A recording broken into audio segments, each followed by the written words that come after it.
November 27th, solving absolute value equations. So if we have the absolute value of x is equal to 3, there are two possible scenarios.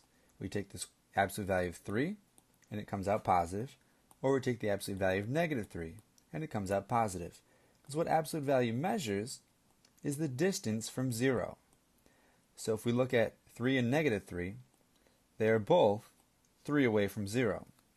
So whenever we have the absolute value of x equal to a positive number, there's going to be two answers, one on each side of 0. Moving down, when we have the absolute value of x plus 1 is equal to 5, we treat the absolute value brackets like parentheses. We get them by themselves first by subtracting 1 from both sides, and we have the absolute value of x is equal to 4. And now we know there's two possible answers. X is equal to plus or minus 4. Adding 3 to both sides gives us 3 times the absolute value of x is equal to 9. Dividing by 3, the absolute value of x is equal to 3. So x could be positive or negative 3. What about when an absolute value is equal to something negative? Can we have a negative distance from 0? No, distance cannot be negative.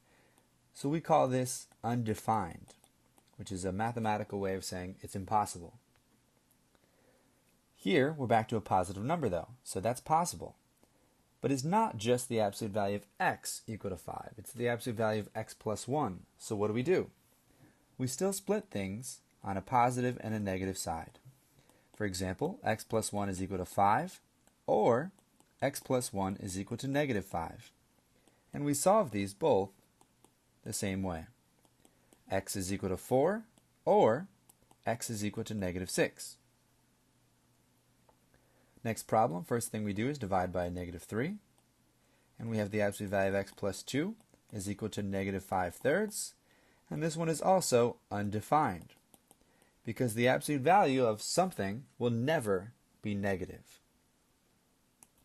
Let's do a few more down here at the bottom. We can write this as 3x equals 9, or 3x equals negative 9. The plus or minus part comes from the right side. When we divide both by 3, we see we have x equals 3, or x equals negative 3. Next problem, same idea, x over 5 is 1, or x over 5 is negative 1. We multiply both sides by 5 to cancel out the division. And what we're left with is 5 or negative 5. So we can write this as x is equal to plus or minus 5. Same idea here. X over 3 is equal to 2, or x over 3 is equal to negative 2. When we multiply by 3, we get 6 or negative 6. So we can write it like this. Moving on to the back and starting on the bottom left, first thing we do is actually minus 2. And when we rewrite everything else, it looks like this. And you may think minus 5, all I do is plus 5. But since minus 5 is in front of the bracket, that's actually multiplication.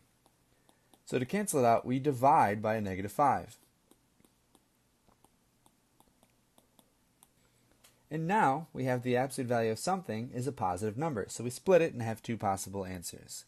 5m minus 5 is 15, or 5m minus 5 is negative 15. Because again, it's the part on the right that becomes plus or minus.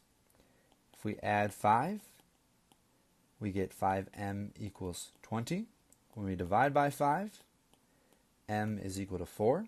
And on this side, adding 5 gives us 5m is equal to negative 10.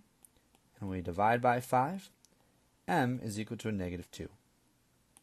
Let's go up 1 for one final problem. We can add 3 to both sides. 3 times the absolute value of 3 minus 5r is equal to 21. Dividing both sides by 3, the absolute value of 3 minus 5r is equal to 7.